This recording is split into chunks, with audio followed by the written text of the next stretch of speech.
Hello there, and welcome to the FPL Iceberg explanation. I thought I'd do one of these because I don't think there's one out there at the moment, but I could be wrong about that. But I thought I'd put one together and do a little video going through it. So if you don't know what an iceberg video is, it's essentially a collection of quirks, conspiracies, oddities, interesting factoids about any particular topic. And the idea is, because it's an iceberg, the stuff at the top or above the surface is the kind of generally fairly well-known things. And then when you go below the surface and deeper below, deeper and deeper, you get into the more obscure, the kind of crazy, or maybe the creepier elements of that given thing. So thought I'd do one for FPL. So here it is on your screen now. So what I'll do is go through each of them and just with a little explanation about what each one refers to. And hopefully you enjoy it. Yeah. So if I've missed any, or if I get any of these wrong, then please leave a comment. Otherwise, let's get going. Let's get cracking. So above the surface, at the top, we've got Ben Crellin. So Ben is probably the most useful, certainly the most respected figure in the FPL sphere, if you like, mainly on Twitter. He does some work for the Fantasy Football Hub as well. But Ben Crellin is very famous for his spreadsheets that are excellent at predicting the upcoming blank game weeks and double game weeks. And he can do this weeks and weeks, months in advance using his knowledge of things like FA Cup fixtures, Champions League fixtures, things like that, that when they occur, Ben is really good at predicting them in the future. So I'd say Ben is the biggest difference between casual players and kind of active players in terms of the weapons that the active players have. He's the most useful Twitter account to follow. If you want to do better at FPL, first rule is follow Ben Crellin. Good. So the next thing above the ocean is Gandhi. So old Gandhi's on here because there's a famous quote or mantra to do with FPL, which is never back the early kickoff. So basically don't captain your player in the early kickoff game week. And people jokingly attribute that to Gandhi. I don't think he said it himself, not 100% sure. But he gets the credit for it. And so the idea behind that is don't put all your eggs in the early kickoff basket, because if that goes wrong, the rest of your weekend will be a nightmare. So going on to the next layer beneath the surface, the first one is Lord Lundstrom et al. So put this on here. This really just refers to any player that becomes a bit of a meme pick for a given season because of how well they're doing.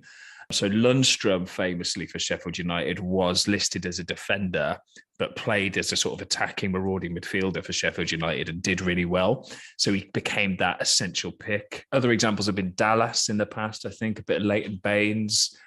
Even cheap, doesn't have to be a defender. So even players like Riyad Mahrez in the title-winning season was only 5.5 billion, I think. So it's any cheap player that's been kind of really mislabeled or misrepresented price-wise by FPL becomes a Lundstrom-esque figure, hence Lord Lundstrom. They often get titles as well. So that's that one. All-out attack chip. So the all-out attack chip was a chip that got introduced the year that they introduced the other chip, so the triple captain and the bench boost. We always had wild cards, but those three got introduced. And the all-out attack chip got a bit of a bad press, really, because it wasn't very useful. It got swiftly replaced with the free hit chip in subsequent seasons. But the all-out attack chip essentially let you play any formation of your player. So you could play two defenders, five midfielders, and three attackers. And that sounds good, doesn't it? But it wasn't very good. It wasn't very useful. There was no sort of strategic time to play it, really. And more often than not, it didn't get you any more points than you would have got. So I'm not surprised they got rid of it. Duffy Captaincy. So this was one event that happened in the 2019-20 season when Brighton got a triple game week. And a lot of people captained Duffy. They captained Duffy in that week, and he didn't do very well. He blanked all three games, I believe.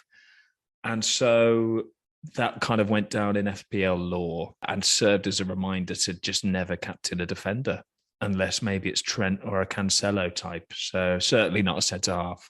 So that's the Duffy Captaincy. Doggo. So this was a trend that happened a few years ago when I don't know who started the trend, but what unfolded was many FPL managers were using their dogs to pick a captain for the week. So they might put a few little treats down on their kitchen floor under bits of paper with players' names on, and whichever that they'd call their dog in, and whichever player their dog picked with that treat, they would captain that week. And there was one or two dogs, I think, that were doing really well, a bit like that octopus that was picking World Cup winners at one point. So yeah, that was a bit of a trend that then died out eventually, and with good reason, I would say, but all good fun. Next one, player mentions. So player mentions are when a player, an actual Premier League player, mentions FPL, either in an interview or mainly on social media. And they often have a go at managers for not picking them or selling them that week.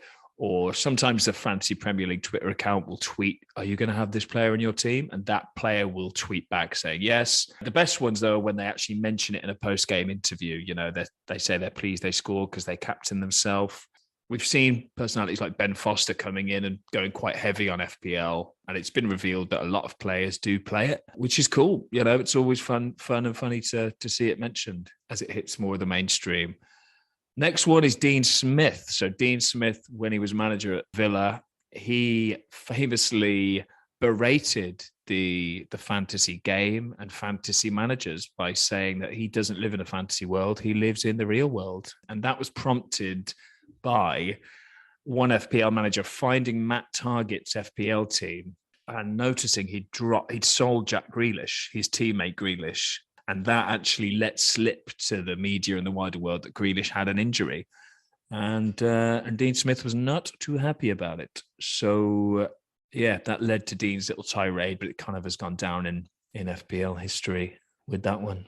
Moving on to the third layer. So what we've got here is multiple teams. So this refers to when an FPL manager makes multiple teams. So it's against the rules to have more than one team, but a lot of people do it, and it's kind of fun. It's kind of accepted when someone makes one or two teams because maybe they're playing anti-FPL, or they're trying a crazy experiment, having an all blue team or having players that begin with A, or probably something more interesting than I've just come up with there.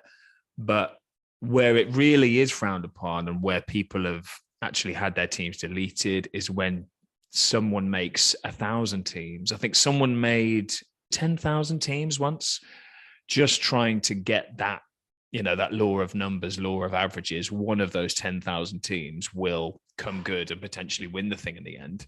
So yeah, that's what that refers to, really. Don't have multiple teams is the lesson. And if you do, keep it quiet and don't take the mick, I think is the lesson. So there it is.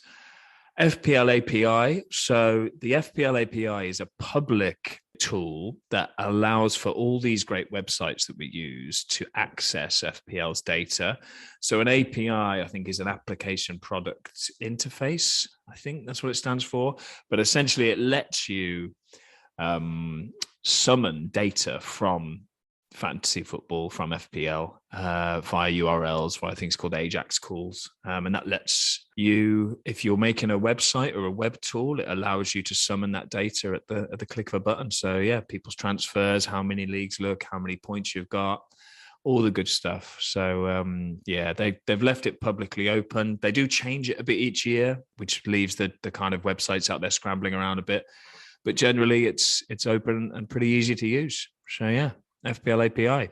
Price change rigging. So price change rigging is the allegation that FPL towers step in, if you like, and stop a player's price from dropping, or they trigger a price going up, or they stop a price going up with a player. And this has come about because they don't actually publish exactly what the algorithm is for price drops or price rises. And so now and again, we can see how many times a player's been transferred out or a player's been transferred in.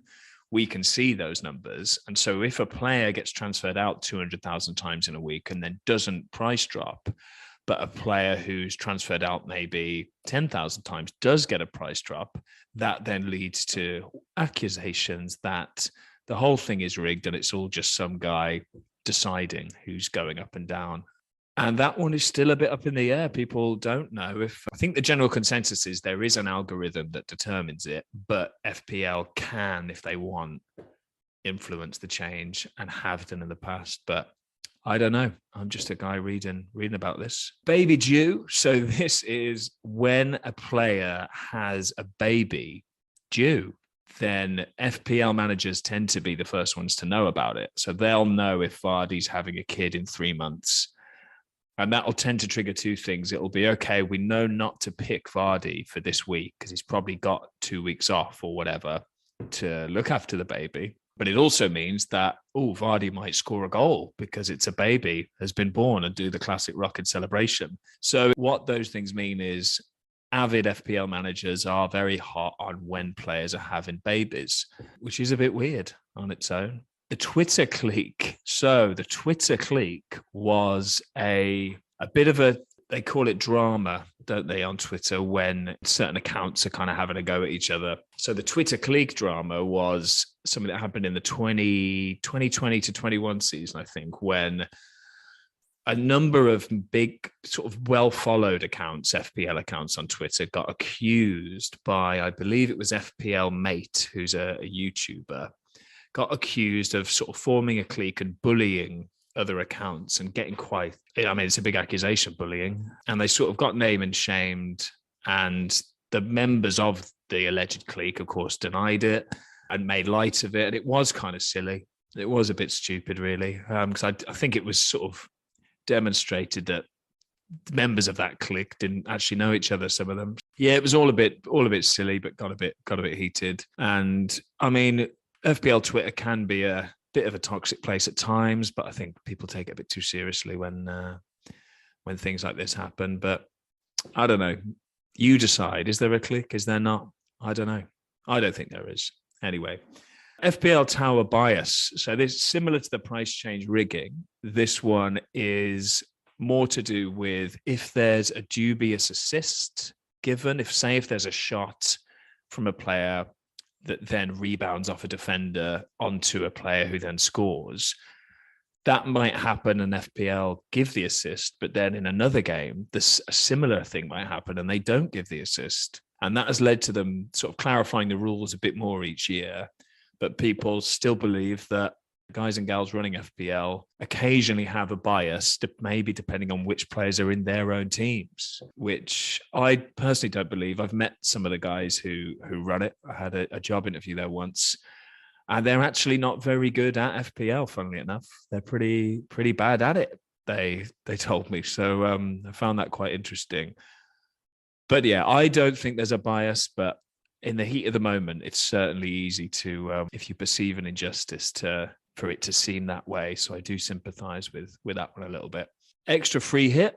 So the extra free hit was this season, so 21-22, when the Omicron variant was running rampant, running riot. The extra free hit was gifted to us by FPL Towers in an unprecedented move. So we ended up having 2 free hits for the season. It caused a bit of controversy because some people had already used theirs, and those who hadn't used theirs yet or saved it were a bit annoyed because they felt that if they'd known one was coming, then they might have used theirs as well previously. But, you know, it is what it is. I think generally now we're in the middle of that season now and people are pretty happy. I was pretty happy to get 2. So thanks very much. Free hit away, double free hit. Moving on to the 4th tier.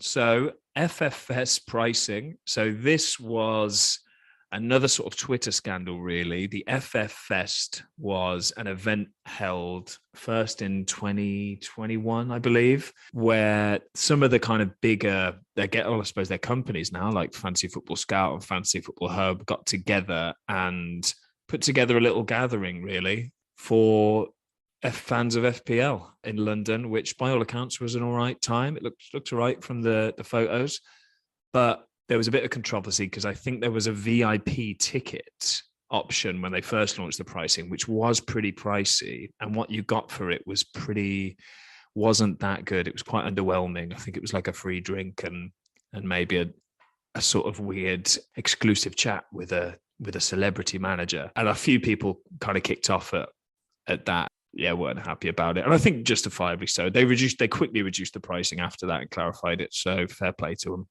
Team hacking. So this, again, I think happened in the 2021 season when a lot of high-profile FPL accounts got hacked by an unknown assailant. Andy of Let's Talk FPL was probably the most high-profile one. And they hacked the team, changed the name, and made thousands of transfers, effectively giving the player hundreds of minus points. And yeah, it kind of raised awareness of, password managers, kind of raised awareness of using your name and your email, that kind of thing. Credit to Andy, who really took it on the chin, made a couple of cool videos about how he would deal with it, raised awareness of password managers, and yeah, really took it on the chin and just rolled with the rest of the season. Actually did quite well that year, I think. So fair play to him.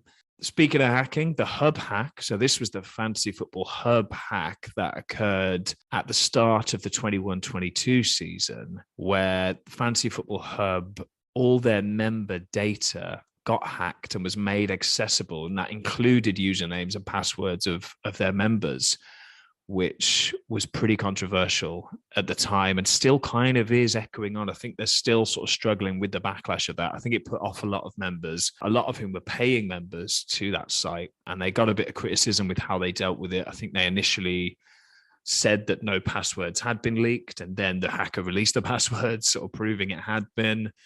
And so yeah, the hacker sort of released a few statements out there accusing them of doing other things with the data, and it all got very unsavory. There was some sort of emotional videos posted by the hub guys that kind of garnered some sympathy, but also some people said it was a bit tasteless, a bit tactless to do that, and it was all a big mess. But I think the hub are doing all right now off the back of it. And it's one of those things with each month that goes by, people sort of forget and move on and forgive, which is a good thing that humans do in many ways. But yeah, certainly a big event in the FPL history, that one. Player Instagram. So similar really to player mentions, this one specifically refers to FPL managers sort of trawling player Instagrams.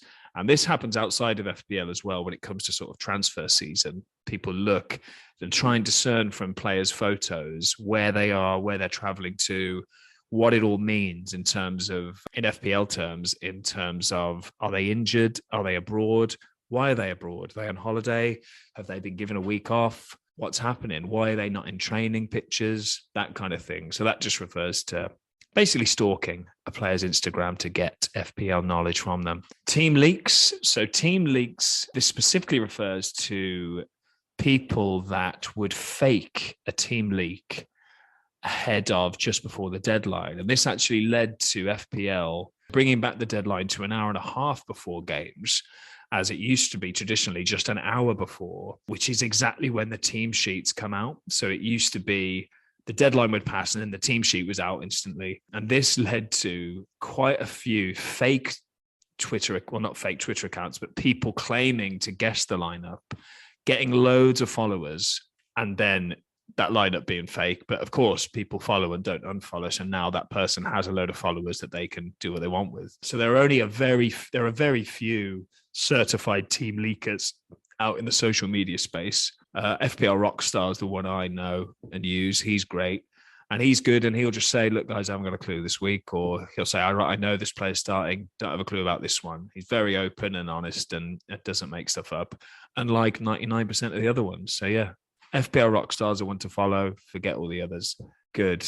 Man in the stands. So man in the stands refers to a time before bonus points, if you can imagine such a thing. So back in the day, I think until about 2012, I tell a lie, it's not before bonus points. Bonus points were there, but the bonus point system wasn't there. So they still had the 3 and the 2 and the 1 bonus points, but it was purely given by what they called the man in the stand. So it was just a guy watching the game, deciding who deserved the bonus points. And there was quite a famous bit of a meme going around with the Fantasy Football Scout that whenever Charlie Adam played, no matter what he did, if he played 5 minutes, 90 minutes, no matter if he scored, didn't score, didn't matter, he'd always get the 3 points because the man in the stands loved Charlie Adam. So I think that's why they brought in the controversial still, but much more objective BPS system. And we haven't looked back. Winter players refers to when typically Scandinavian players, and this is a theory, no idea if it's true, pretty sure there's no stats to back it up, but there's a theory that Scandinavian players play better in the winter because they are from cold countries.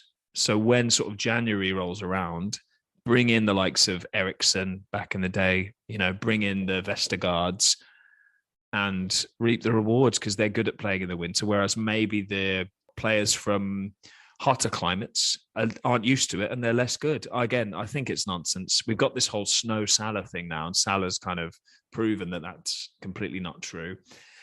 But quite funny and quite a novel way of kind of thinking outside the box way of picking your players. So all for that. So moving on to the final tier of the iceberg. This is well in the depths now of FPL lore.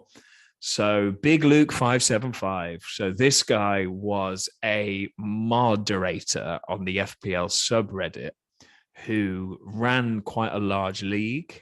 And my understanding is, I wasn't in it, but my understanding is he took a load of people's money and then didn't pay back, really, didn't pay out the prize money, or at least he didn't for a very, very long time, and went quite silent about what was going on and justifiably annoyed a lot of people. I believe he did pay out in the end, but it took like a year and a half. And he was kind of infamous anyway for doing kind of shady things as a moderator. So taking down a team sheet published by someone else and then publishing it himself to get the Reddit karma. And yeah, just not, it was really back in the early Wild Wild West days of FPL. And I think today it'd be much harder to get away with something like that. But that's Big Luke 575. The FPL Family scandal. The FPL Family they're a duo. So they're a couple who play FPL together and play against each other every year. They've got a YouTube channel. I find them pretty entertaining. They're good at what they do, I think, pretty personable. But Lee, who makes up half of the couple, Lee, got in a bit of hot water because he claimed that he didn't fancy KDB as a pick at one point, and this was when KDB was doing quite well.